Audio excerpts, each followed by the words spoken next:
Orang lain menderita kekalahan berturut-turut lagi. Sudah berapa banyak di sana? Menambahkan Yun Ping dan Pei Shaoxuan, sudah ada 10. Orang-orang yang keluar hari ini sangat kuat.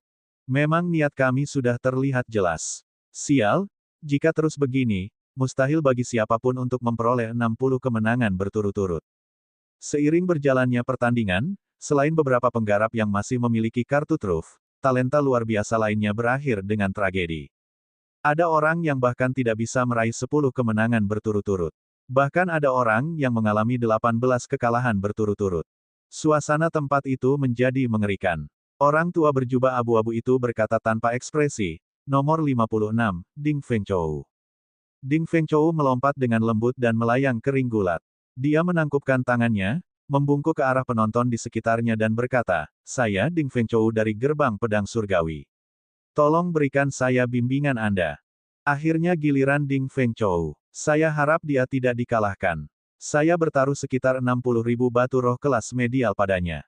Saya juga. Saya harap dia tidak berakhir seperti Pei Shaoxuan. Kalau tidak, saya bahkan tidak akan bisa mengeluarkan air mata ketika saya menangis. Itu seharusnya tidak terjadi. Pagar perlawanan gerbang surgawi tidak memiliki kelemahan yang jelas. Selanjutnya, Ding Fengchou telah memahami penggunaan Qi sebagai pedang. Melihat Ding Fengchou melangkah, penonton kembali berdebat. Lagi pula, ada lebih banyak orang yang bertaruh padanya dibandingkan dengan Pei Shaoxuan. Bang! Seorang kultivator parubaya yang mengenakan battle armor mendarat dengan kuat di tanah. Dia melambai dan 3 perisai menara seukuran telapak tangan langsung terbang dan dengan cepat menempatkan diri di sekelilingnya. Saya Mo Yan. Saya berharap dapat merasakan teknik luar biasa Anda. Ding Fengchou melihat ketiga perisai menara kecil dan sedikit mengernyit. Berdasarkan aura perisai menara, mereka tampaknya merupakan harta karun rahasia tingkat medial yang defensif. Menggunakan Qi sebagai pedang, Ding Fengchou berteriak. Dia telah memutuskan untuk menguji lawannya terlebih dahulu. 18 pedang Qi muncul di belakangnya. Dia tiba-tiba mengulurkan 2 jari dan menunjuk ke depan. Ding sial, ding dang. Suara dentang terdengar saat 3 perisai menara seukuran telapak tangan terbang terus-menerus. Perisai itu memblokir semua pedang Qi sebelum mereka berhasil mencapai jarak 1 meter dari Mo Yan. Ekspresi Ding Fengchou berubah cemberut, dia tidak bisa menahan diri untuk meningkatkan kecepatannya. Sudut serangan pedang Qi menjadi lebih rumit. Namun, perisai menara sepertinya mampu mendeteksi bahaya secara otomatis. Tidak peduli dari arah mana pedang Qi itu berasal, atas, bawah, kiri, kanan, atau bahkan dalam lengkungan, perisai menara mampu memblokirnya pada saat kritis. Karena saya tidak dapat menemukan titik lemahnya, maka saya akan membuat titik lemahnya. Menggunakan Qi sebagai pedang, gabung. Setelah menyerang dalam waktu lama, Ding Fengchou merasa frustrasi. Niat pedang yang melonjak keluar dari Ding Fengchou. Suara dengungan pedang yang tak terhitung jumlahnya bergema di udara, menciptakan angin kencang. 18 pedang Qi bergabung menjadi satu dan ditusukkan ke arah Mo Yan. Sial, sial, hanya dengan satu pikiran, salah satu perisai menara seukuran telapak tangan langsung menjadi setinggi 2 meter dan lebar 1 meter, menutupi seluruh Mo Yan. Pedang Qi dengan keras menghantam perisai menara. Percikan api beterbangan saat niat pedang yang melonjak itu berbenturan dengannya. Mo Yan, yang berada 1 meter di belakang perisai menara, dengan bersemangat membentuk segel dengan tangannya. Dia memiliki ekspresi gelisah di wajahnya saat kakinya menancap di tanah. Huci, huci, niat pedang yang besar dan melonjak menyatu dengan pedang Qi. Ding Fengchou mengarahkan pedang Qi ke arah perisai menara. Keduanya bentrok berkali-kali. Setiap kali pedang Qi berbenturan dengan perisai menara, angin kencang bertiup di udara. Niat pedang yang kuat tampak sangat kuat saat mencoba menyatu dengan angin. Sepertinya dia ingin mendorong dirinya sendiri ke depan Mo Yan. Namun, niat pedang itu terhalang oleh 2 perisai menara seukuran telapak tangan lainnya.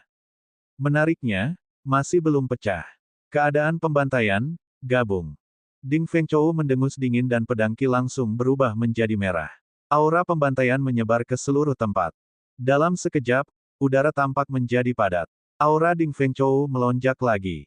Bang! Pedang Qi merah ditusukkan ke arah perisai menara dan suara keras terdengar. Mo Yan, bersama dengan perisai menara, terlempar mundur 100 meter.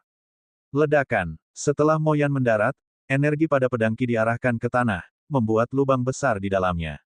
Kulit Moyan memucat tapi dia tidak menderita banyak kerusakan. Gao Yangyu melihat semua ini dan tersenyum tipis, tidak ada gunanya. Harta karun rahasia tingkat medial biasa mungkin tidak dapat memblokir pedang Anda. Namun, ketika teknik rahasia klan Mo digunakan, sangat sulit untuk menembus pertahanannya. Saat penonton di luar melihat situasi kebuntuan, mereka mulai khawatir. Suara drum yang biasanya berapi-api juga terasa gelisah saat ini. Bang, bang, bang, Ding Fengchou menggunakan segala macam gerakan membunuh, menghujani serangan terhadap Moyan, membuatnya mundur tanpa henti. Niat pedang yang mengerikan menyebar. Hal ini membuat kekuatan serangan pedang meningkat setidaknya 20%. Moyan tidak bisa berbuat apa-apa selain bertahan seperti kura-kura. 3 perisai menara menari-nari dan bergantian antara besar dan kecil. Mereka memblokir semua serangan Ding Fengchou. Bisa. Ding Fengchou mengembalikan pedangnya ke sarungnya dan menghela nafas sedikit. Dia menyeka keringat di dahinya dan berkata, "Sudahlah, kamu bisa kembali. Anggap saja ini seri." Ding Fengchou telah menyerang terus-menerus selama 4 jam. Namun, pertahanan lawannya sangat mencengangkan. Jika ini terus berlanjut, dia akan menghabiskan terlalu banyak esens dan dia harus menyerah pada 17 pertandingan berikutnya.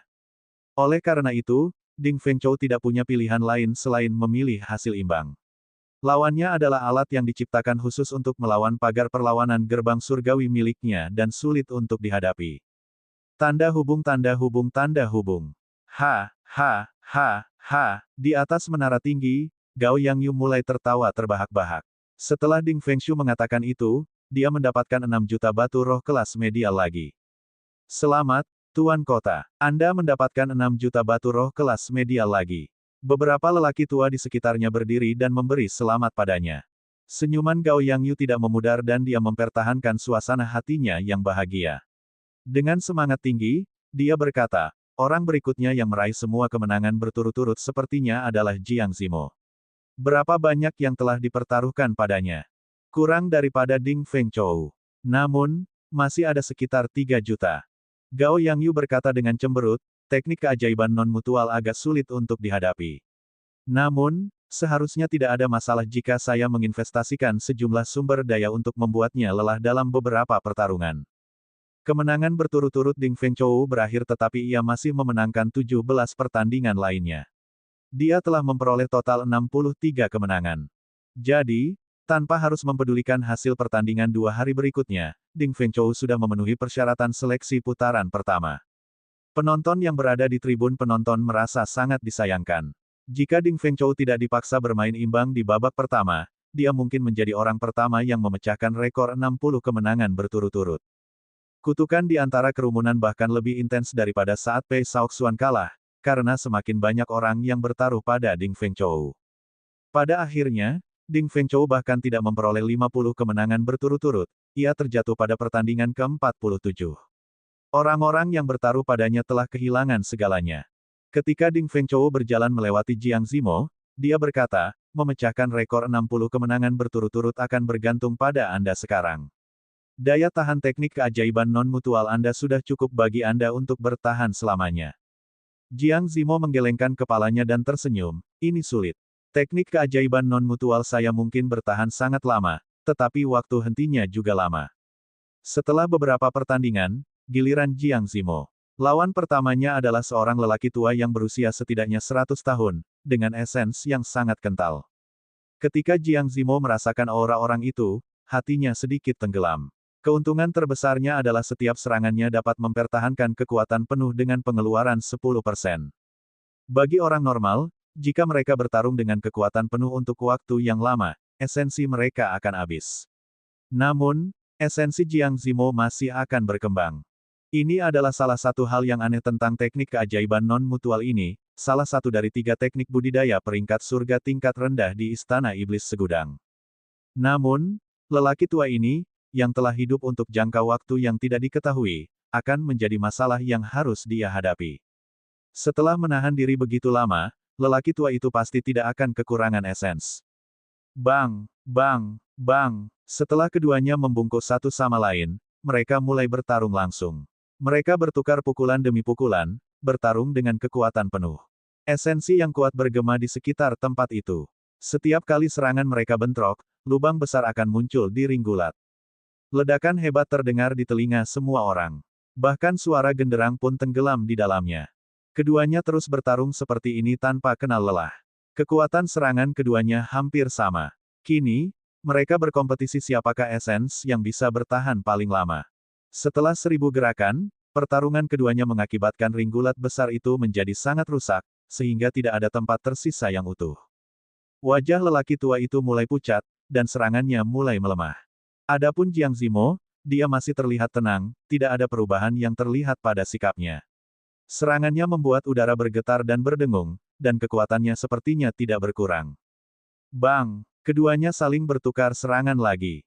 Namun, kali ini, mereka tidak lagi setara. Orang tua itu terlempar ke belakang beberapa puluh langkah, tetapi Jiang Zimo hanya mundur 3 langkah. Kamu tidak bisa bertahan lagi.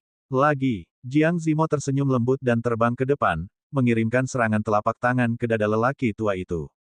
Angin telapak tangan Jiang Zimo sama kuatnya dengan sebelumnya, kekuatannya tidak berkurang sama sekali. Telapak tangannya mendarat di tubuh lelaki tua itu, membuatnya muntah darah dan mengaku kalah. Kemudian, dia melanjutkan ke pertandingan kedua. Pada akhirnya, seorang lelaki tua lain yang berusia lebih dari 100 tahun maju. Jiang Zimo tersenyum pahit. Setelah keduanya bertukar 1000 gerakan, esens lawan Jiang Zimo mengering. Dia akhirnya tidak bisa mengimbangi kekuatan serangan Jiang Zimo dan dikalahkan dengan 1 gerakan. Kemudian pertandingan ketiga datang dan yang melawannya juga adalah seorang lelaki tua berusia di atas 100 tahun. Auranya dalam dan memanjang. Dengan satu pandangan, seseorang dapat mengetahui bahwa dia adalah seorang kultivator dengan esens yang sangat kental. Jiang Zimo juga bertukar lebih dari 1000 gerakan dengan lelaki tua ini. Ketika lelaki tua itu tidak bisa lagi mengimbanginya, dia dikalahkan oleh Jiang Zimo juga. Pertandingan keempat, seorang lelaki tua berusia di atas 100 tahun muncul lagi. Wajah Jiang Zimo yang tampak santai sedikit berkedut. Dia merasa sangat tertekan. Meskipun Jiang Zimo mengharapkan banyak kultivator dengan esens yang kental untuk muncul hari ini, berjuang dalam pertempuran gesekan, dia tidak menyangka Gao Yangyu menjadi begitu kejam. Dia tiba-tiba mencari begitu banyak lelaki tua berusia lebih dari 100 tahun untuk melawannya. Setiap pertarungan berlangsung setidaknya 1000 gerakan. Tidak peduli seberapa kuat teknik keajaiban non-mutual, Jiang Zimo pada akhirnya akan tetap lelah. Jiang Zimo melambaikan tangannya tanpa daya. Dia berkata, "Kamu bisa kembali, aku mengaku kalah." Ketika lelaki tua itu mendengar ini, dia menghela napas lega. Dia tersenyum dan berkata, "Terima kasih banyak, teman kecil. Bahkan lebih tak tertahankan bagi tubuh tuaku yang lelah untuk melawan 1000 gerakan daripada bagi kalian, anak muda." 49 kemenangan berturut-turut, Jiang Zimo tidak mencapai 50 kemenangan berturut-turut pada akhirnya. Duka bergema di antara kerumunan. Selama Jiang Zimo memenangkan 50 kemenangan berturut-turut, orang yang bertaruh padanya masih bisa mendapatkan sejumlah uang, hanya saja pembayarannya rendah. Siapa sangka, Jiang Zimo berhasil mendekat namun pada akhirnya tidak berhasil melakukan langkah terakhir. Setelah itu, giliran musinya. Hati orang banyak bersinar dengan satu harapan terakhir. Dia setenar Jiang Zimo. Mungkin dia bisa memenangkan 50 atau bahkan 60 kemenangan berturut-turut. Namun, musinya tidak ingin menggunakan kekuatan yang ditinggalkan oleh Raja Serigala Surgawi. Itu akan mengakibatkan dia menjadi lemah untuk waktu yang lama. Akhirnya, musinya kalah dari serangan sengit Gao Yangyu, dan kemenangan beruntunnya berakhir pada 48. Ketika musinya dikalahkan, beberapa ribu orang di tribun penonton yang luas semuanya menghela nafas bersama. Bahkan tidak menyebutkan 60, tidak ada yang mencapai titik impas melalui 50 kemenangan berturut-turut. Kami benar-benar kehilangan segalanya kali ini. Akhirnya, kekhawatiran terakhir Gao Yangyu telah teratasi. Suasana hatinya segera membaik secara signifikan. Dia tersenyum dan berkata, "Tabelkan berapa total batu roh kelas medial yang telah kita peroleh." Setelah beberapa saat, seorang lelaki tua membawa setumpuk informasi dan berkata, "Ada total 20 juta batu roh kelas medial yang dipertaruhkan pada 4 orang ini. Mereka semua berhenti sebelum 50 kemenangan berturut-turut. Itu berarti semua orang yang memasang taruhan akan kembali tanpa membawa apa-apa. Jika kontestan yang dipertaruhkan memenangkan 50 kemenangan berturut-turut, mereka akan memenangkan 50% dari taruhan mereka. Setiap tambahan 10 kemenangan berturut-turut setelah itu, kemenangannya akan berlipat ganda." 60 kemenangan berturut-turut berarti mereka akan mendapatkan jumlah yang mereka pertaruhkan, 70 kemenangan berturut-turut berarti mereka akan mendapat 2 kali lipat jumlah yang mereka pertaruhkan, 80 kemenangan berturut-turut berarti mereka akan memperoleh 4 kali lipat jumlah yang mereka pertaruhkan, ketika orang yang bertaruh mencapai 100 kemenangan berturut-turut, orang yang bertaruh akan mendapat 16 kali lipat dari jumlah yang mereka pertaruhkan. Pembayarannya tampak sangat menggiurkan. Sayangnya, jika kontestan tidak mencapai 50 kemenangan berturut-turut, mereka tidak akan bisa mendapatkan apapun. Mereka pada akhirnya akan kembali tanpa membawa apa-apa. Terlebih lagi, dengan iklan Gao Yangyu dan penyebaran informasi bahwa Ringgulat sedang melakukan seleksi putaran pertama Menara Desolate kuno, jumlah taruhannya meningkat pesat. Tidak diketahui berapa banyak kultivator yang tidak mempunyai apa-apa di sakunya setelah pertandingan berakhir, dan harus memulai dari awal lagi. Gao Yangyu berhenti sejenak. Dia sepertinya mengingat sesuatu dan bertanya, berapa taruhan untuk Xiao Chen itu? Yang lain melihat-lihat informasi di atas meja sebelum berkata, "Hei, bagaimana bisa tiba-tiba mencapai 2 juta?" Ekspresi Gao Yangyu sedikit berubah. Dia berkata, bukankah kita menyembunyikan informasi tentang bocah ini? Bagaimana dia bisa mendapatkan taruhan senilai 2 juta batu roh kelas medial? Yang lain melihat informasi itu dengan cermat, dan seseorang berkata, saya menemukannya. Hanya ada 1 juta taruhan padanya selama 2 hari terakhir. Ini seharusnya menjadi sesuatu yang normal. Lagi pula, dia juga seorang kontestan. Namun, yang aneh adalah ada tambahan 1 juta taruhan padanya hari ini. Gao Yangyu tersenyum dingin dan berkata, sepertinya seseorang bertaruh besar pada Xiao Chen. Sayangnya, orang yang dia pilih salah. Seharusnya tidak ada masalah dalam menggunakan Baitua melawan bocah itu kan. Dia sekarang satu-satunya orang dengan kemenangan berturut-turut. Gao Yangyu berkata dengan acuh tak acuh, Baitua berusia 150 tahun. Saat dia bertarung dengan kekuatan penuh, bahkan aku akan kesulitan menghadapinya. Bahkan jika Baitua tidak bisa mengalahkannya, Tuoba Liu Yun dan Mo Yan bisa muncul sekali lagi. Apa menurutmu bocah ini masih punya kesempatan? Pada saat itu, di Ringgulat, sementara perhatian semua orang terfokus pada musinya, Xiao Chen membuka 2 titik akupuntur di lengannya. 2 helai Azure Dragon Ki bergerak di sekitar lengan Xiao Chen sebelum perlahan dimasukkan ke dalam kulitnya. Xiao Chen perlahan membuka matanya dan mengungkapkan sedikit ekspresi kegembiraan. Dia berkata pada dirinya sendiri, saya hanya kekurangan 1 bagian terakhir agar lapisan keempat seni tempering tubuh Cakrawala mencapai kesempurnaan luar biasa. Setelah pertandingan hari ini, saya pasti akan mencapai kesempurnaan luar biasa. Namun, saya tidak tahu apakah Gao Yangyu akan memberi saya kesempatan ini atau tidak. Gilirannya akan segera tiba, pikir Xiao Chen dalam hati, saya sebaiknya tidak terus berkultivasi. Dia bangkit dan pergi ke depan untuk mengamati Ringgulat. Saat ini, giliran musinya. Dia menggunakan 2 pedang yin yang miliknya. Kekuatan para penantang meningkat setiap hari. Saat ini, kekuatan para penantang sudah sebanding dengan talenta luar biasa yang hadir. Bagaimanapun, semua penantangnya adalah kultivator parubaya. Meskipun semua jenius luar biasa sangat berbakat, mereka belum dewasa. Selain itu, lawan mereka sudah memiliki pemahaman yang cukup baik tentang mereka. Setiap pertarungan yang mereka lalui sangat sulit. Jika mereka ingin meraih kemenangan, mereka harus berusaha semaksimal mungkin. Bahkan musinya yang kuat harus memberikan segalanya untuk menang. Selain itu, ia masih mendapatkan beberapa hasil imbang. Setelah 18 pertandingan, musinya meninggalkan Ringgulat dengan perasaan lelah. Kemudian, dia menerima lebih dari 4.000 batu roh kelas medial dari lelaki tua berjubah abu-abu itu. Rentetan kemenangan berturut-turut musinya telah berakhir.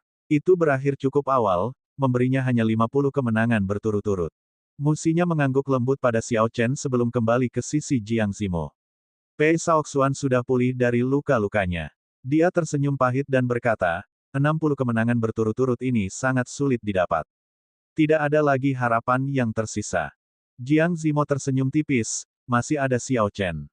Kemenangan beruntunnya belum berakhir. Mungkin dia masih punya harapan. Pei Shaoxuan mengejek, kemampuan apa yang dia miliki. Dia bahkan tidak bisa mengalahkan Ding Fengchou. Yang lain juga mengungkapkan pendapat serupa, meremehkan Xiao Chen. Seperti sebelumnya, Yun Ping terus mengejeknya. Mengandalkan dia, pada seseorang yang berada dalam kondisi menyedihkan di setiap pertandingan. Akan menjadi lelucon jika dia bisa memenangkan satu pertandingan pun hari ini. Jiang Zimo, wawasanmu terlalu buruk. Xiao Chen berbalik dan melihat orang-orang yang berbicara buruk tentangnya. Akhirnya, dia fokus pada Yun Ping. Meskipun Xiao Chen telah tenggelam dalam kultivasi selama ini, dia masih menggunakan sense spiritualnya untuk mengamati sekelilingnya. Ini menjamin bahwa dia dapat melakukan serangan balik tepat pada waktunya jika seseorang mencoba mengganggu budidayanya. Jumlah medali besi orang-orang ini berada di depan Xiao Chen, jadi mereka mengejeknya setiap beberapa hari terakhir.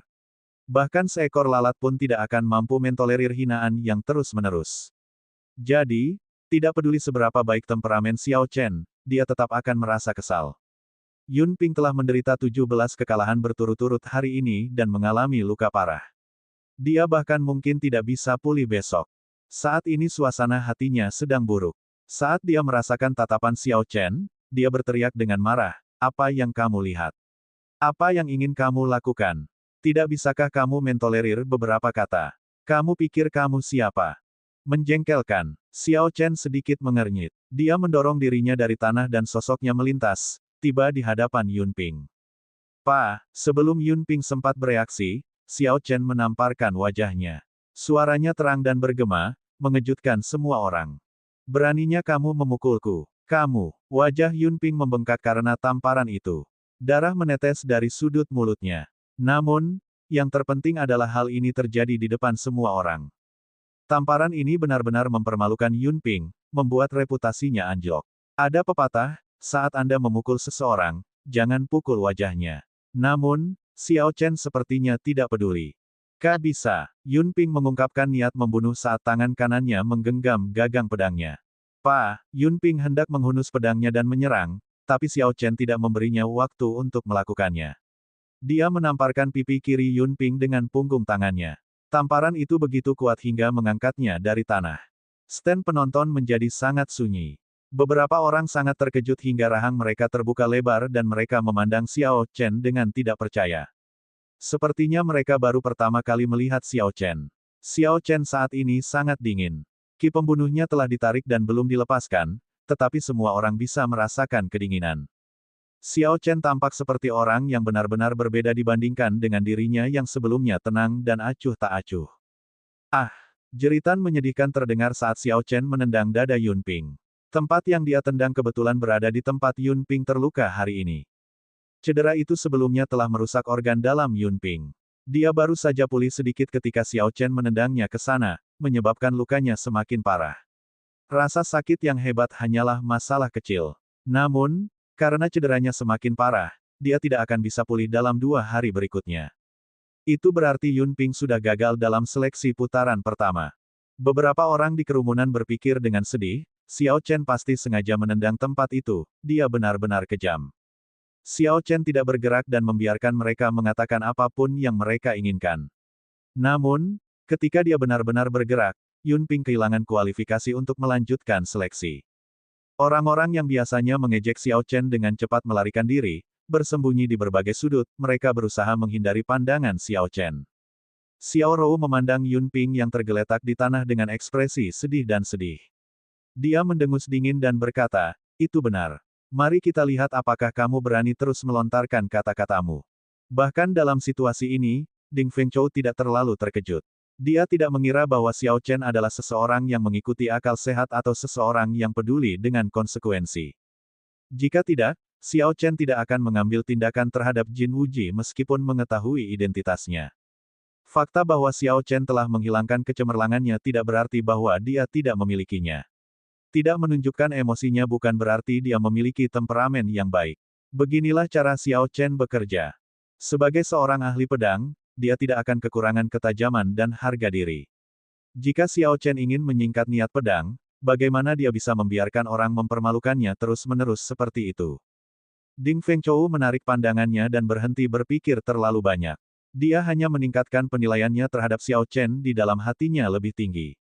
Seperti Jiang Zimo, Xiao Chen adalah salah satu pesaing terbesar Ding Fengchou untuk 20 tempat dalam seleksi ini. Pei Shaoxuan melihat pemandangan itu dan merasakan hawa dingin merambat di punggungnya. Ketika Pei Shaoxuan teringat bahwa dia baru saja pulih dari beberapa lukanya, dia memanggil makhluk roh. Kemudian, Merasa bahwa itu masih belum cukup, dia memanggil yang lain sebelum pergi ke sudut dan dengan hati-hati fokus merawat lukanya. Xiao Chen, sebaliknya, mengabaikan rengekan Yun Ping di tanah dan melihat ke ring gulat.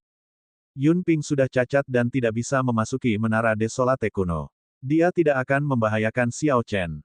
Selama Xiao Chen tidak mempermasalahkan masalah ini lebih jauh, sekte di belakang Yun Ping tidak akan menyinggung perasaannya karena jenius kelas 2. Bahkan jika mereka bergerak melawan Xiao Chen, dia masih memiliki 2 medali yang bisa dia gunakan. Karena itu, dia tidak khawatir ada orang yang mengambil tindakan melawannya. Setelah keributan yang diciptakan oleh Xiao Chen, suasana menjadi aneh. Diskusi yang semula ramai terhenti, seolah semua orang takut pada Xiao Chen. Setelah sekian lama, suara lelaki tua berjubah abu-abu itu terdengar, nomor 125, cepat keluar. Xiao Chen melompat keluar dengan lembut dan mendarat di ring gulat. Setelah dia pergi, entah kenapa, banyak orang di tribun penonton menghela nafas lega. Rasanya beban yang menekan hati mereka telah hilang. Saya Xiao Chen dari negara Qin besar. Tolong tunjukkan padaku bimbinganmu. Langit mulai gelap, matahari terbenam memancarkan cahaya merah menyala di ring gulat, memberi Xiao Chen cahaya merah samar. Dia memiliki ekspresi tenang dan dingin, tidak ada kegembiraan atau kemarahan di wajahnya saat dia berdiri di depan semua orang. Itu Xiao Chen. Orang ini bangkit lagi. Akankah dia dapat melanjutkan kemenangan berturut-turutnya? Xiao Chen telah membayar mahal untuk setiap kemenangan yang diperolehnya. Dia seperti daun kecil yang jatuh di tengah badai yang sedang melanda. Namun, setiap saat, dia berhasil bertahan sampai akhir dan meraih kemenangan.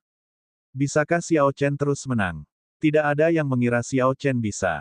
Namun, tidak ada yang bisa memastikan bahwa dia juga akan kalah. Xiao Chen saat ini tampak tak terduga oleh penonton di tribun penonton, dia penuh misteri. Kemenangan atau kekalahan, sulit untuk mengatakannya. Dari 7 orang dengan kemenangan berturut-turut, hanya orang yang awalnya tidak memiliki banyak peluang yang tersisa. Sayangnya, apapun yang terjadi, itu tidak ada hubungannya denganku. Saya hanya memasang taruhan 500 batu roh kelas medial padanya. Aku menempatkan lebih sedikit darimu, hanya 200. Sisanya bertaruh pada Ding Feng Chou. Saya menaruh sebagian besar uang saya pada Jiang Zimo, dan hanya menempatkan 700 batu roh kelas medial pada Xiao Chen. Mari kita terus menonton. Jika dia jatuh hari ini, maka semua orang dengan kemenangan berturut-turut akan jatuh. Tanpa ada yang bertaruh, itu akan seperti arena gulat yang berakhir lebih awal. Ketika Xiao Chen naik, suara dan ekspresinya yang familiar membuat banyak petani bersemangat. Banyak penonton yang sudah yakin bahwa pertandingan ini akan menjadi pertandingan terakhir yang layak untuk disaksikan. Jika tidak ada seorang pun yang memiliki sisa kemenangan berturut-turut setelah hari ini, maka pesona terbesar dari ring gulat akan hilang. Tidak masalah jika mereka tidak menonton. Huci. Badai muncul tanpa alasan apapun saat angin menderu kencang. Debu di tanah terangkat ke udara, menciptakan awan tebal.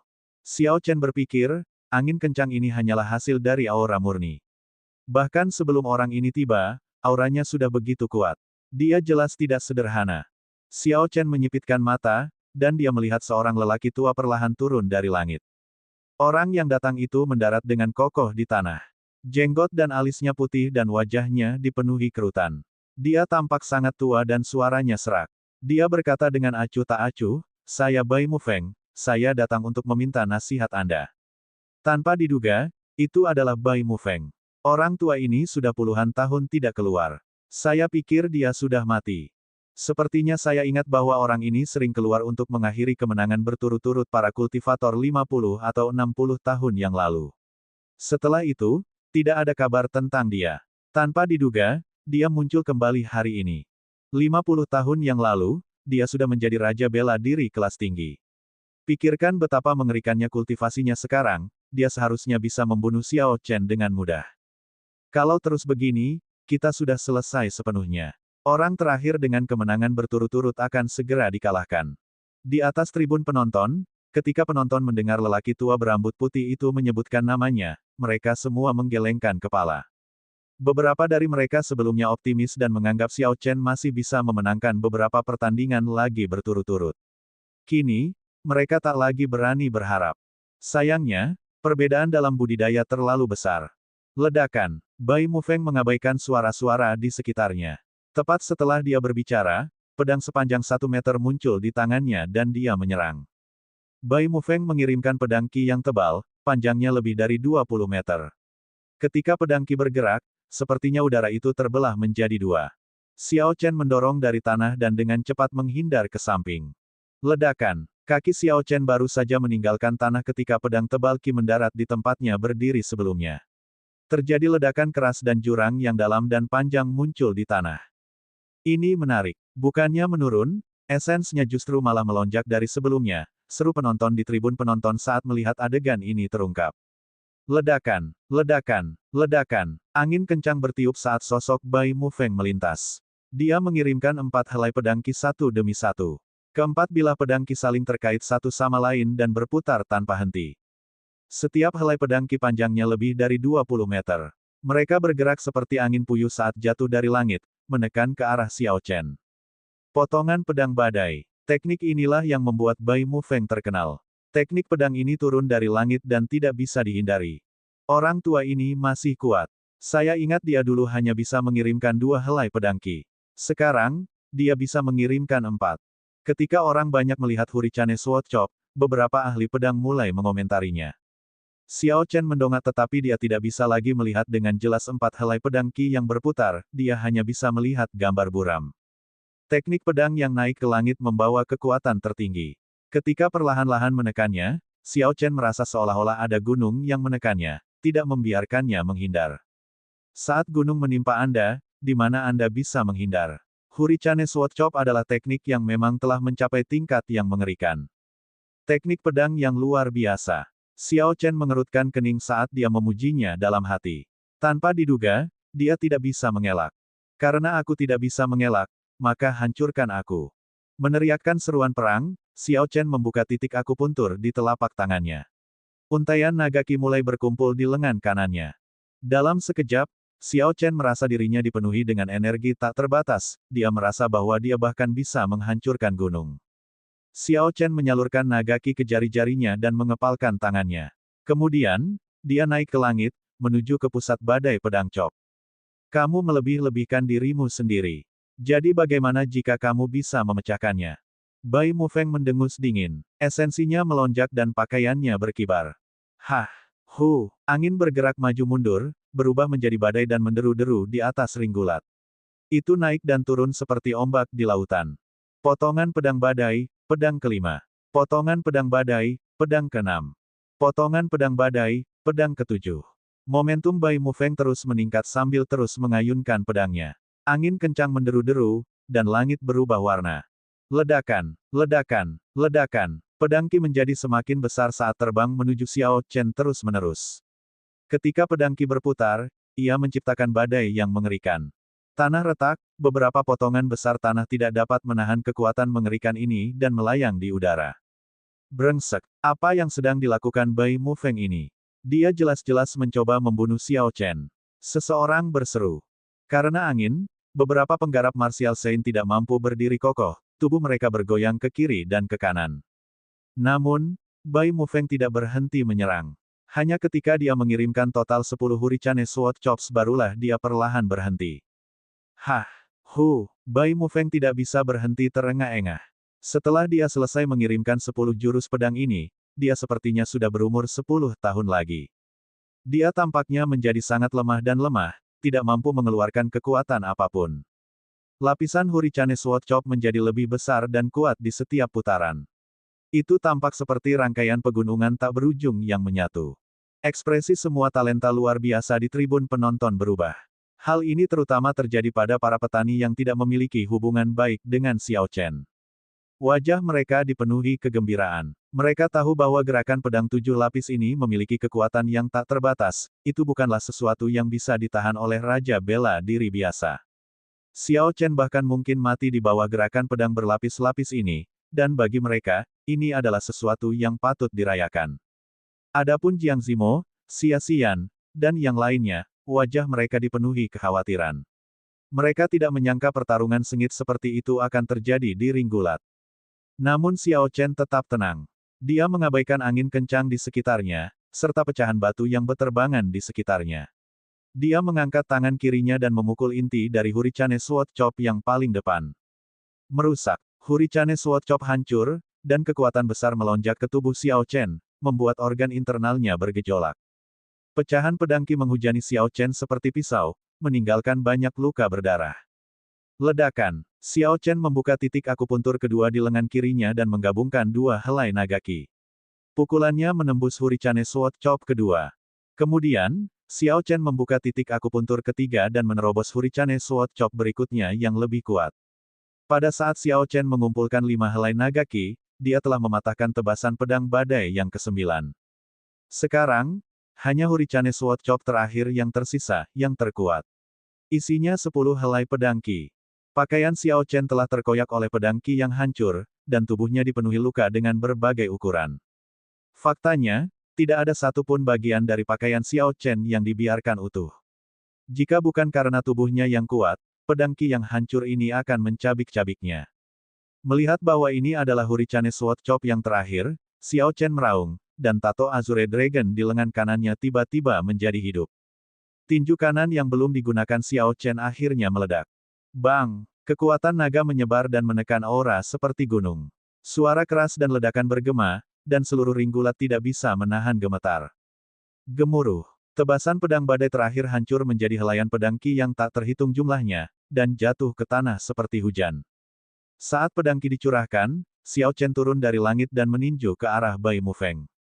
Ketika Bai Mufeng melihat Xiao Chen mematahkan 10 pedang badai satu demi satu, matanya dipenuhi dengan keterkejutan.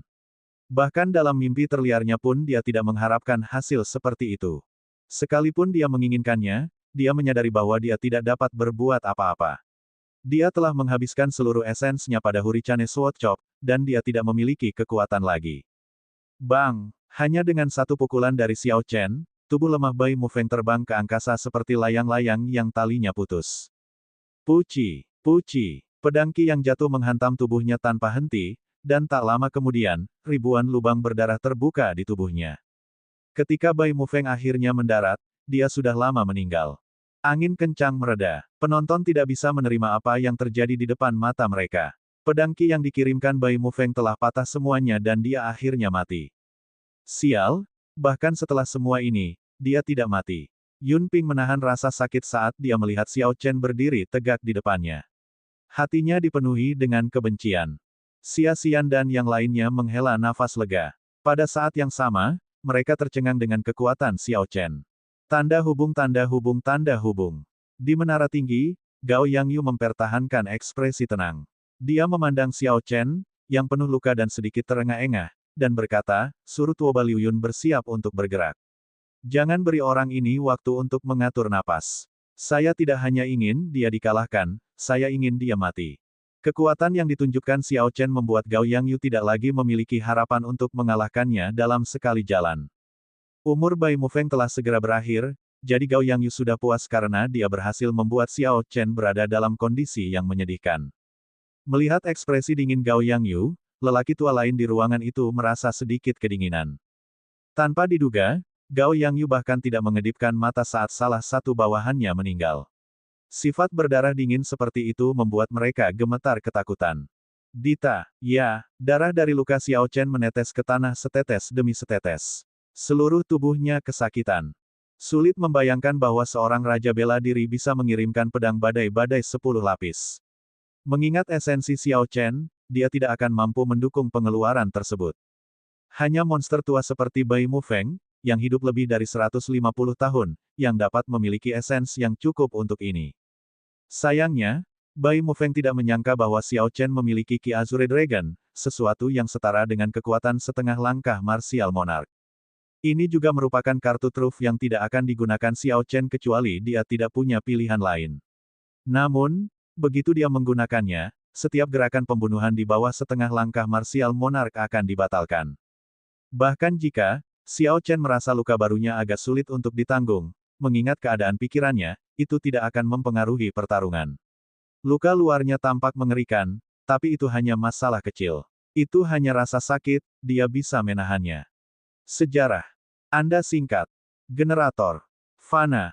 Pembuat judul. Bab 449, Menindas Pemuda yang Kelelahan. Nama, budidaya ganda abadi dan bela diri penulis, bulan seperti api. Plus menyalakan mengatur ulang. Bab 449, menindas pemuda yang kelelahan. Hal yang lebih serius adalah luka dalam Xiao Chen. Setiap kali dia menyerang, dia akan menerima 80% kerusakan yang dia berikan. Setiap kali dia menghancurkan Hurricane Sword Chop, organ dalamnya terguncang. Setelah beberapa kejadian seperti itu, organ dalam Xiao Chen telah rusak parah. Jika dia terus bertarung, lukanya hanya akan bertambah parah. Tepat pada saat ini, mayat Bai Mufeng mengeluarkan gumpalan cahaya merah yang tak terlihat. Lampu merah ini dengan cepat menuju ke dahi Xiao Chen. Jumlah lampu merah secara tak terduga hampir sama dengan yang berasal dari Blood Demon tingkat tinggi yang dia bunuh di masa lalu. Selain itu, auranya yang sangat buruk dan emosi negatifnya jauh lebih sedikit dibandingkan milik iblis. Hal ini membuat tubuh Xiao Chen terasa sangat nyaman dalam sekejap. Weng. Tahta merah di lautan kesadaran Xiao Chen mulai melonjak tanpa henti. Dia bisa merasakan tubuhnya memulihkan energi yang habis. Genangan darah di singgasana mulai meluas. Xiao Chen menghentikan sensasi menyenangkan itu dan mengeluarkan seteguk darah hitam. Dia langsung merasa lebih rileks setelah itu. Siu. Dengan suara keras, penantang kedua melangkah maju. Mata Xiao Chen kembali jernih. Dia mendongak dan melihat bahwa itu adalah Tuoba Liu Yun, orang yang telah mengalahkan Pei Shaoxuan. Tuoba Liu Yun mengeluarkan tongkatnya dan tato serigala hitam mulai menyebar perlahan. Dia berkata dengan cemberut, "Saya minta maaf. Saya tidak suka memanfaatkan orang ketika mereka berada dalam situasi berbahaya. Namun, ini adalah ring gulat. Bagi Anda, tidak ada yang namanya keadilan di sini." Xiao Chen berkata dengan acuh tak acuh, "Tidak perlu banyak bicara. Sejak saya memasuki ring gulat, saya tidak pernah berasumsi bahwa akan ada keadilan." Huci. Xiao Chen mengaktifkan Blood Flame Shoes. Dia bergerak secepat kilat. Harimau dan naga itu meraung, saat dia mengambil inisiatif menyerang. Tato serigala hitam Tuoba Liu Yun agak aneh. Xiao Chen tidak ingin memberi lawannya terlalu banyak waktu. Dia ingin menghentikan penyebaran tato serigala hitam yang terus-menerus. Bang! Tuoba Liu Yun dengan tenang mengayunkan tongkatnya dan menyambut pukulan Xiao Chen. Keduanya bentrok hebat. Riak segera menyebar di udara. Xiao Chen menggunakan kekuatan pantulan dari gada untuk melakukan jungkir balik di udara. Angin tinju menderu saat Xiao Chen meninju kepala Tuoba Liu Yun. Tuoba Liu Yun bereaksi sangat cepat. Dia melangkah mundur dan mengayunkan tongkatnya ke arah Xiao Chen lagi. Bang! Sekali lagi, Xiao Chen menggunakan kekuatan gada untuk menghindar. Dia bergerak secepat kilat, menyerang Tuoba Liu Yun dengan tinju harimau naga besar tanpa henti. Tato serigala hitam Tuoba Liu Yun terpaksa berhenti menyebar. Ia hanya bisa terus bertahan. Tuoba Liu Yun meningkatkan kekuatan ayunannya beberapa kali, ingin menjatuhkan Xiao Chen dan memberikan kesempatan pada tato serigala hitamnya untuk menyebar. Namun, Xiao Chen berhasil memblokir semua usahanya. Bagaimana orang ini bisa begitu kuat? Tuoba Liu Yun mulai merasa frustasi setelah sekian lama tidak berhasil melancarkan serangannya. Tuoba Liu Yun adalah seorang barbar. Serigala hitam adalah totem suku. Jika dia tidak bisa memanggilnya, kekuatannya akan sangat berkurang. Tuoba Liu Yun tahu bahwa Xiao Chen sangat kuat. Namun, awalnya dia tidak mempedulikannya. Bagaimanapun, dia adalah orang barbar yang menggunakan kekerasan. Namun setelah bentrok dengan Xiao Chen, Tuoba Liu Yun akhirnya menyadari bahwa ia tidak bisa menjatuhkan lawannya. Jika bukan karena tongkatnya yang istimewa, dia mungkin telah ditekan oleh lawannya. Ledakan. Dengan menggunakan tinju harimau naga besar bersama dengan seni melonjak awan naga azure, Xiao Chen menjadi mirip dengan naga azure yang melonjak. Saat dia bergerak ke atas dan ke bawah, dia mengganggu ritme Tuoba Liu Yun, memaksanya mundur terus-menerus. Saya tidak bisa terus seperti ini. Orang ini sepertinya tidak terluka sama sekali.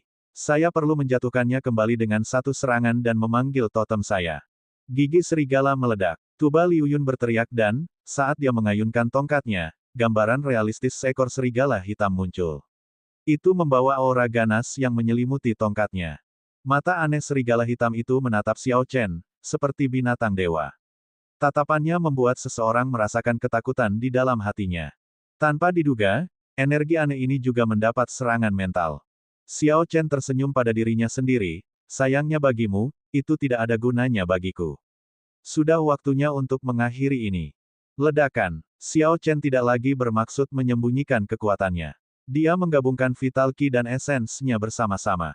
Dalam sekejap, kekuatannya mencapai kekuatan 400.000 kilogram. Energi yang melonjak dalam angin tinjunya tidak bisa menahan diri untuk tidak meledak. Bang, bang, bang, kekuatan ledakan serigala hitam langsung hancur. Itu hanya berlangsung sepersekian detik di depan kepalan angin. Tuoba Liu Yun tertawa, tanpa diduga, kamu masih menyembunyikan kekuatanmu. Sayangnya, kamu terlambat. Pada saat serigala hitam berhasil menunda serangannya, tato di tubuh Tuoba Liu Yun menyebar sepenuhnya. Bayangan serigala hitam perlahan muncul di belakangnya. Sangat terlambat. Saya kira tidak demikian. Ketika Tuoba Liu Yun memanggil totemnya, setelah Xiao Chen menghancurkan serigala hitam awal, tangan kanannya mendarat di dada lawannya. Puci. Palem sword ditembakkan dan sebuah lubang seukuran mangkuk muncul di dada Tuoba Liu Yun. Darah menetes dari sudut bibirnya dan keterkejutan memenuhi matanya. Gambar serigala hitam yang hampir selesai terbentuk perlahan tersebar. Tuoba Liu Yun tidak menyangka bahwa ketika situasinya akan berbalik, Xiao Chen mengakhiri pertempuran. Bang! Xiao Chen mengirimkan serangan lain dengan gabungan Vital Qi dan esensnya. Tuoba Liu Yun terlempar ke belakang, dan tubuhnya terangkat seluruhnya dari tanah. Palem sword berputar dan kembali ke telapak tangan Xiao Chen. Xiao Chen telah memperoleh 48 kemenangan berturut-turut, bisakah dia terus menang? Ketika banyak penggarap di tribun penonton melihat Tuoba Liu Yun tidak bangun, emosi mereka bergejolak. Ini adalah Tuoba Liu Yun yang bahkan mengalahkan Pei Shaoxuan. Tanpa diduga, Tuoba Liu Yun jatuh ke tangan Xiao Chen. Terlebih lagi, dia bahkan tidak memiliki kesempatan untuk menggunakan totemnya. Tanda hubung tanda hubung tanda hubung. Telapak tangan Gao Yangyu dengan keras turun ke ambang jendela. Ekspresinya kembali berubah cemberut. Setelah dia menenangkan diri, dia berkata, sudahlah, aku masih memiliki Mo Yan. Dia adalah orang yang bahkan Ding Fengzhou tidak bisa kalahkan. Satu-satunya orang yang tersisa untuk digunakan oleh Gao Yangyu adalah Mo Yan dan Si Feng. Pakar lain yang dia undang telah digunakan untuk melawan Jiang Zimo dan yang lainnya. Jika Gao Yangyu tahu bahwa Xiao Chen sangat sulit dihadapi, dia akan mempertimbangkan kembali susunan pemainnya. Kapan Si Feng bisa kembali? Gao Yangyu bertanya, merasa agak frustrasi. Sebagai garis pertahanan terakhir ring gulat, Si Feng bergerak sesuka hatinya. Bahkan Gao Yangyu tidak bisa berbuat apa-apa terhadapnya. Si Feng pergi sesuai keinginannya, dia tidak peduli dengan pertandingan sama sekali. Tuan kota, Si Feng pergi 2 hari yang lalu. Paling awal dia akan kembali adalah besok. Gao Yangyu berteriak dengan marah, bajingan. Tidak kusangka aku memberinya gaji yang tinggi. Dia bahkan tidak menatapku pada saat yang genting ini. Jika Xiao Chen terus menang, saya akan kehilangan setidaknya 1 juta batu roh kelas medial. Tanda hubung tanda hubung tanda hubung. Kembali ke ring gulat, Xiao Chen menyaksikan Mo Yan memanggil 3 perisai menaranya dan berhenti bergerak. Dia tersenyum tipis dan bertanya, apakah kamu masih berniat menggunakan strategi turtling up? Saat perisai menara terbang di sekitar Mo Yan, dia menjawab dengan tidak tergesa-gesa, selama itu bisa mengakhiri kemenangan berturut-turutmu, itu akan menjadi strategi yang bagus. Xiao Chen berhenti tersenyum dan menginjak tanah dengan keras. Retakan segera muncul di tanah. Saat retakan meluas, untaian pedang Qi dengan cepat terbang menuju Mo Yan. Mo Yan membentuk segel dengan tangannya dan 3 perisai menara dengan cepat menjadi lebih besar. Di saat yang sama, dia juga menginjak tanah. Energi tak berbentuk menyebar dan retakan berhenti memanjang hingga 3 meter dari perisai menara. Sial, sial, sial. Melihat bahwa langkah ini tidak ada gunanya, sosok Xiao Chen melintas, dan dia dengan cepat meninju Mo Yan. Angin tinjunya menghantam perisai, bergema di seluruh ring gulat. Xiao Chen terus menyerang sampai tinjunya terasa agak mati rasa. Namun, Mo Yan, yang berada di balik perisai, hanya sedikit memerah. Sepertinya dia tidak terpengaruh. Perisai menara ini seharusnya menjadi harta karun rahasia tingkat medial. Selain itu, Mo Yan seharusnya memahami beberapa teknik perisai. Kalau tidak, dia tidak akan terlalu sulit untuk dihadapi. Xiao Chen hanya menggunakan Vital Qi-nya saat dia mengirimkan ratusan gerakan. Setelah tidak melihat efek apapun dalam waktu lama, dia hanya bisa menyerah dalam menggunakan kekerasan. Mo Yan mengejek dari balik perisai, apakah tanganmu mulai merasakan sakit? Tetaplah berdiri, sebelum lenganmu lumpuh, aku tidak akan terjatuh. Xiao Chen tidak bisa menahan kemarahan di dalam hatinya. Orang ini terlalu berisik. Dia seperti kura-kura, tidak, dia lebih buruk dari kura-kura. Melihat pemandangan ini, Ding Fengchou menggelengkan kepalanya sedikit. Dia telah merasakan sendiri kekuatan perisai ini sebelumnya. Ding Fengchou hanya bisa menggambarkan kekuatan pertahanan ini sebagai sesuatu yang konyol. Dia bahkan curiga bahwa meskipun Raja Bela Diri setengah langkah muncul, dia tidak akan bisa melakukan apapun terhadap orang ini. Anda sudah meraih 49 kemenangan berturut-turut. Jika Anda memenangkan ini, Anda akan mendapatkan 50 kemenangan berturut-turut. Apakah kamu akan membiarkan ini berakhir seperti ini? Di tribun penonton, mereka yang menginvestasikan beberapa batu roh pada Xiao Chen bergumam pada diri mereka sendiri dengan ketidakpuasan saat mereka menyaksikan Xiao Chen yang tampaknya tidak berdaya. 3 perisai menara melayang dengan tenang di sekitar Mo Yan. Dia berekspresi santai sambil menatap Xiao Chen dengan nada mengejek. Apakah kamu kehabisan tenaga, atau apakah tanganmu sudah benar-benar lumpuh? Xiao Chen memejamkan mata dan mengabaikan kata-kata lawannya. Dia mulai mencoba dan memikirkan tindakan balasan. Ding Fengchou memiliki pagar perlawanan gerbang surgawi dan kondisi pembantaian yang bahkan lebih kuat dari Xiao Chen. Namun, dia masih tidak dapat menghancurkan perisai tersebut. Artinya mustahil bagi seseorang yang berada di bawah setengah langkah Raja Bela Diri untuk menghancurkan perisai orang tersebut dengan mengandalkan kekerasan. Xiao Chen harus memikirkan cara lain. Akan sangat sulit mengandalkan kecepatan untuk mendekati Mo Yan.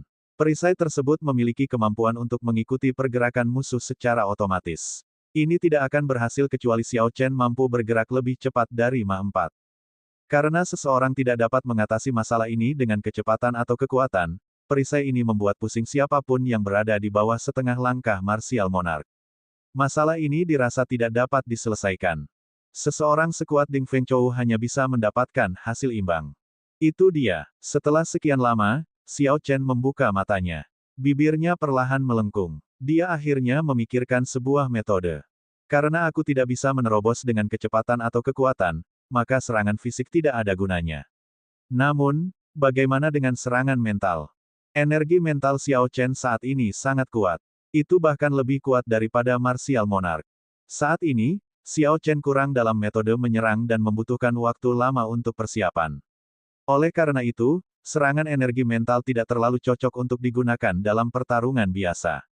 Namun, melawan seseorang seperti Mo Yan, yang tidak mau mengambil inisiatif menyerang, serangan tersebut sangat cocok.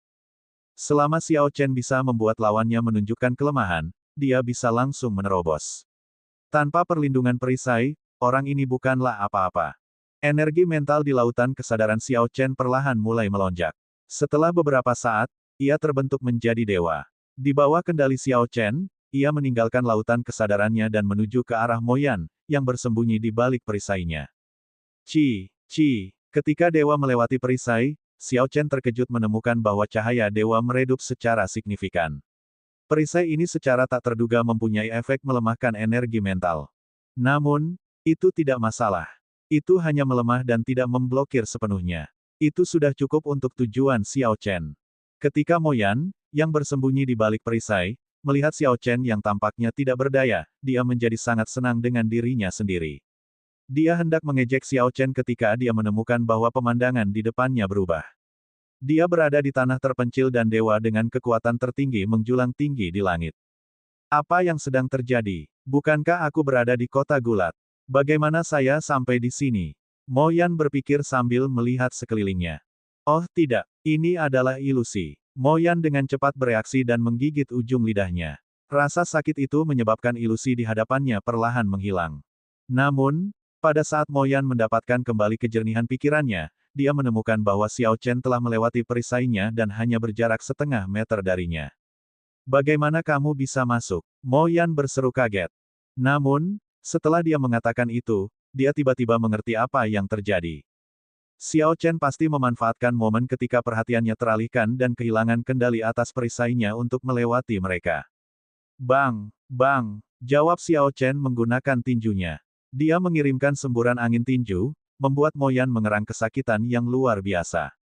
Melayani Anda dengan benar. Kamu terlalu sombong, mengira aku tidak bisa berbuat apa-apa padamu saat kamu bersusah payah. Sekarang, yang terkena adalah kamu. Mo Yan bahkan tidak punya kesempatan untuk menghindar di ruang sempit ini.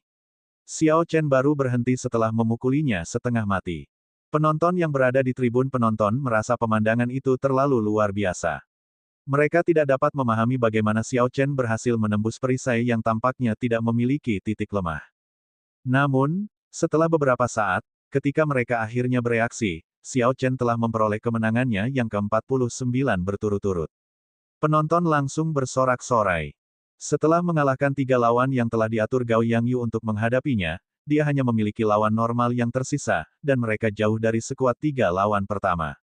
Xiao Chen terus menggunakan Vital Ki-nya saja untuk bertarung. Dia merasa bahwa seni tempering tubuh Cakrawala mendekati kesempurnaan luar biasa. Selama dia bisa menang hanya dengan menggunakan Vital Ki, dia akan memberikan segalanya untuk tidak menggunakan esens miliknya. Setelah beberapa pertarungan lagi, jumlah kemenangan berturut-turut Xiao Chen meningkat dengan cepat. 50, 51, 52, 53. Dong, dong, dong. Gendang bergema terus-menerus sepanjang ring gulat, diiringi auman harimau dan naga. Aura Xiao Chen berkembang pesat. Kemenangannya masih terlihat cukup sulit, namun meski begitu, ia berhasil terus menang. Ketika Xiao Chen memperoleh kemenangannya yang ke-60 berturut-turut, penonton menjadi heboh. Beberapa petani yang memasang taruhan pada Xiao Chen berdiri dengan penuh semangat. 60 kemenangan berturut-turut. Orang ini benar-benar berhasil memperoleh 60 kemenangan berturut-turut. Setidaknya saya telah mendapatkan sebagian uang saya kembali. Siapa sangka dialah yang akan meraih rekor 60 kemenangan berturut-turut. Di tribun penonton, Yun Ping dan yang lainnya memasang ekspresi rumit di wajah mereka. Mereka mengepalkan tangan mereka erat-erat dan menggigit bibir mereka. Iri hati, dengki, dan rasa malu tidak lagi cukup untuk menggambarkan emosi mereka saat ini. Vital Ki Xiao Chen melonjak seperti sungai yang mengalir deras. Darahnya terasa panas saat mengalir ke seluruh tubuhnya. Saat dia meninju, semua sel di tubuhnya meledak dengan energi. Seluruh tubuhnya dipenuhi kekuatan, setiap bagiannya dapat digunakan sebagai senjata tajam untuk melukai orang lain. Saat Xiao Chen bertarung, dia merasa pemahamannya tentang Vital Ki telah mencapai tingkat yang baru. Dia merasa bahwa dia sudah sangat dekat dengan kesempurnaan agung dalam seni tempering tubuh Cakrawala. Sebenarnya, jika Gao Yangyu tidak ikut campur dengan mengirimkan orang untuk melawan mereka, Jiang Zimo dan yang lainnya juga tidak akan mengalami masalah dalam memperoleh kemenangan berturut-turut. Dalam bidang budidaya yang sama, para jenius ini mengembangkan teknik budidaya puncak dan teknik bela diri puncak. Selain itu, mereka memiliki kemampuan pemahaman dan bakat yang luar biasa. Setiap aspek dari mereka mencapai puncaknya. Mereka hampir tak tertandingi di bawah tahap setengah langkah martial monarch. Hanya dari fakta bahwa Ding Fengzhou dan yang lainnya berhasil terus menang ketika Yun Ping dan yang lainnya gagal, mudah untuk mengatakan bahwa mereka adalah jenius dengan tingkatan yang sama sekali berbeda. Selama mereka bisa mengatasi hambatan Gao Yangyu, mereka akan bisa terus menang. Sayangnya, mereka akhirnya kalah dan mengakhiri rentetan kemenangan mereka. Ding Fengzhou memandang Xiao Chen. Yang terakhir penuh luka dan darah mewarnai pakaiannya. Ekspresi ketidakpuasan muncul di matanya saat dia berkata, orang ini terlihat sangat biasa-biasa saja. Dia tampak tidak kuat dan tidak lemah. Namun ketika dia melepaskan kekuatannya, dia mengejutkan semua orang. Setiap pertandingan sepertinya merepotkan bagi Xiao Chen. Dia tampak tidak bersinar sama sekali. Sebaliknya, kesan yang dia berikan adalah dia tidak akan bisa bertahan keesokan harinya. Ding Fengzhou, Jiang Zimo, Pei Shaoxuan, musinya, dan beberapa lainnya meraih kemenangan berturut-turut yang diakhiri oleh rencana Gao Yangyu. Hanya Xiao Chen yang berhasil melewati sejauh ini. Seperti sebelumnya, dia memenangkan setiap pertandingan hari itu dengan cara yang sangat menyedihkan. Namun, ia tetap berhasil meraih 60 kemenangan berturut-turut. Dia tidak menggunakan gerakan mencolok, dia juga tidak terlalu sombong. Xiao Chen hanya menjaga sikap tenang dan biasa-biasa saja, menang sepenuhnya. Semburan kekuatan terakhir Xiao Chen di luar dugaan semua orang. Xiao Rou tertawa gembira, kakak senior, Xiao Chen memperoleh 60 kemenangan berturut-turut. Mari kita lihat apakah orang-orang ini masih berani terus mengejeknya. Xia Xian memandang Xiao Chen dan mendesah pelan, sungguh tidak terduga. Semua orang sudah dikalahkan. Pada akhirnya, dialah yang tertawa terakhir. Ledakan, ledakan, ledakan. Saat Xiao Chen melawan lawan terakhir hari itu, 3 titik akupuntur lainnya terbuka di lengan kirinya. 3 titik akupuntur dipenuhi dengan Azure Dragon Key. Semua persendian di tubuh Xiao Chen retak. Otot-ototnya bergerak-gerak dan darahnya melonjak. Vital Ki primordial meresap ke dalam kerangkanya dan memberi nutrisi pada seluruh tubuhnya. Wajah Xiao Chen bersinar gembira. Dia tersenyum pada dirinya sendiri dan berkata, tanpa diduga, saya berhasil menerobos di tengah pertempuran. Lapisan keempat seni tempering tubuh Cakrawala telah mencapai kesempurnaan luar biasa. Xiao Chen mengepalkan kedua tangannya dan merasakan seluruh energi tubuhnya berkumpul. Xiao Chen tidak hanya membuka 3 titik akupuntur, bahkan tanpa menggabungkan esensnya, kekuatan fisik murninya telah ditingkatkan menjadi 300.000 kg kekuatan dari aslinya 250.000. Ketika lawan Xiao Chen melihat bahwa perhatiannya terganggu, dia bersukacita. Dia menggunakan cahaya pedang yang kuat dan menyerang Xiao Chen. Xiao Chen tersenyum tipis dan berkata, istirahatkan untukku. Kemudian, dia mengepalkan tangan kanannya dan meninju ke atas. 2 suara retakan terdengar, dan cahaya pedang yang pekat pecah di bawah angin tinju Xiao Chen. Xiao Chen melepaskan kekuatan Vital Ki seberat 300.000 kg dan membentuk tornado di udara, menyebabkan lawannya berputar cepat di udara. Mengalahkan. Kemudian, Xiao Chen mendorong dari tanah dan meninju dengan kedua tangannya. Seekor harimau dan naga bergegas keluar dan mengaum. Sang pedang, yang telah terlempar ke udara, terkena energi harimau dan naga dan melesat ribuan meter ke langit. Dengan ini, Xiao Chen akhirnya memenangkan pertandingan terakhirnya hari itu, sehingga totalnya menjadi 64 kemenangan berturut-turut. Dia sekarang satu-satunya kontestan dengan rangkaian kemenangan yang tidak terputus. Namun, bahkan setelah mendengar sorak-sorai dari seluruh tempat dan melihat keterkejutan di wajah para penonton, dia tetap mempertahankan keadaan pikirannya yang tenang. Tidak ada gejolak di hatinya dan dia berperilaku seperti sebelumnya. Ketika lelaki tua berjubah abu-abu itu melihat Xiao Chen kembali dengan kemenangan, dia merasa sedih. Dia menggerutu sambil mengeluarkan kotak demi kotak batu roh. Xiao Chen telah memperoleh 64 kemenangan berturut-turut. Itu berarti dia bisa mendapatkan hampir 200.000 batu roh kelas medial. Daya tarik meraih kemenangan berturut-turut kini terungkap dengan penuh kemegahan. Bahkan Martial Monarch setengah langkah biasa tidak akan memiliki batu roh kelas medial dalam jumlah besar. Kali ini, ketika lelaki tua berjubah abu-abu itu menyaksikan Xiao Chen mengemas batu roh kelas medial ke dalam cincin semesta, dia tidak memberi selamat padanya seperti sebelumnya. Sebaliknya, ada perasaan masam di hatinya. Ia tidak menyangka pemuda ini bisa melangkah sejauh ini. Hampir 200.000 batu roh kelas medial ini sebenarnya hanya sejumlah kecil. Orang tua berjubah abu-abu itu dengan jelas mengetahui bahwa dengan kemenangan ke-60 berturut-turut Xiao Chen, bangkir taruhan, Gao Yangyu, telah kehilangan setidaknya 2 juta batu roh kelas medial. Saat ini, Gao Yangyu mungkin ingin memotong Xiao Chen menjadi 8 bagian. Selamat, Jiang Zimo dan yang lainnya berkata sambil berjalan ke arah Xiao Chen. Xiao Chen tersenyum lembut dan dengan sopan menangkupkan tangannya sebagai tanda terima kasih kepada semua orang. Sedangkan bagi mereka yang menatapnya dengan cemburu, dia mengabaikan mereka. Jika Xiao Chen tidak melukai Yun Ping lebih jauh, sehingga dia menjadi lumpuh selama seleksi, dia mungkin akan mendengar kata-kata yang tidak menyenangkan. Sayangnya, orang-orang ini sudah tahu bahwa di balik penampilan luar Xiao Chen yang tenang ada cahaya yang tajam. Bukan karena Xiao Chen tidak memiliki kesabaran atau kekuatan. Biasanya dia tidak bisa diganggu. Mengingat kejatuhan Yun Ping, tidak ada yang berani mencari masalah seperti itu untuk dirinya sendiri. Yang mereka lakukan hanyalah menyelinap dalam tatapan cemburu sebelum segera membuang muka. Tanda hubung tanda hubung tanda hubung. Di menara tinggi, Gao Yangyu tidak mengamuk seperti yang diduga. Sebaliknya, kulitnya berubah menjadi sangat tenang. Suasana di ruangan itu sangat tenang. Bawahan Gao Yangyu memperhatikan wajahnya yang tanpa ekspresi, tidak berani mengatakan apapun. Semua orang di sini tahu bahwa, dengan berakhirnya pertandingan ini, Gao Yangyu telah kehilangan 4 juta batu roh kelas medial. Awalnya, hanya ada 1 juta batu roh kelas medial yang dipertaruhkan pada Xiao Chen.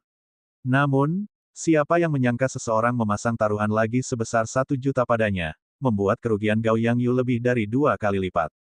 Jika Xiao Chen terus menang besok dan memperoleh 70 kemenangan berturut-turut, pembayarannya akan berlipat ganda lagi. Ini berarti kerugiannya akan meningkat menjadi 8 juta batu roh kelas medial. Gao Yangyu hanya berhasil mendapatkan 20 juta batu roh kelas medial. Setelah dikurangi beberapa biaya dasar dan jumlah yang digunakan untuk membangun beberapa hubungan, dia sebenarnya hanya mendapatkan beberapa ratus ribu batu roh kelas medial. Jika Xiao Chen terus menang, dia akan kehilangan kekayaannya dan terpuruk. Setelah sekian lama, Gao Yangyu mengetuk meja dengan lembut. Dia tersenyum sinis, mengapa kalian semua tidak berbicara? Duduk di sini dan menunggu kematian. Kelompok lelaki tua itu saling memandang. Setelah mendengar ini, mereka merasa semakin takut untuk berbicara. Gao Yangyu mendengus dingin dan menoleh ke seorang lelaki tua di sebelah kirinya, apakah kamu yakin Si Feng akan kembali besok? Orang tua itu merasakan keringat dingin mengucur di dahinya, dan dia berkata sambil gemetar, sulit untuk mengatakannya. Si Feng mengatakan bahwa dia akan kembali besok, tetapi bahkan jika dia tidak datang, kita tidak bisa berbuat apa-apa. Ketika Gao Yangyu mendengar ini, wajahnya sedikit tenggelam. Cahaya aneh berkedip di matanya seolah dia telah membuat keputusan yang aneh.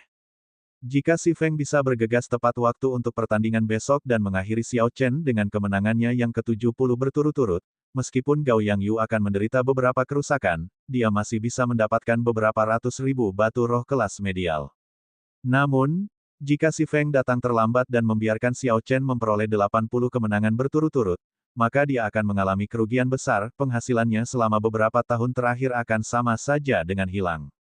Ini adalah pertama kalinya Gao Yangyu menghadapi situasi seperti ini sejak dia menguasai kota gulat. Arena gulat peringkat A diselenggarakan hanya setiap 3 tahun sekali. Belum pernah ada begitu banyak orang jenius yang muncul pada waktu yang sama sebelumnya, paling banyak, hanya ada 2 atau 3 pesaing. Meski begitu, hampir semuanya masih berada di bawah kendali Gao Yangyu kali ini. Adapun favorit lainnya, mereka semua dikalahkan karena campur tangan dia.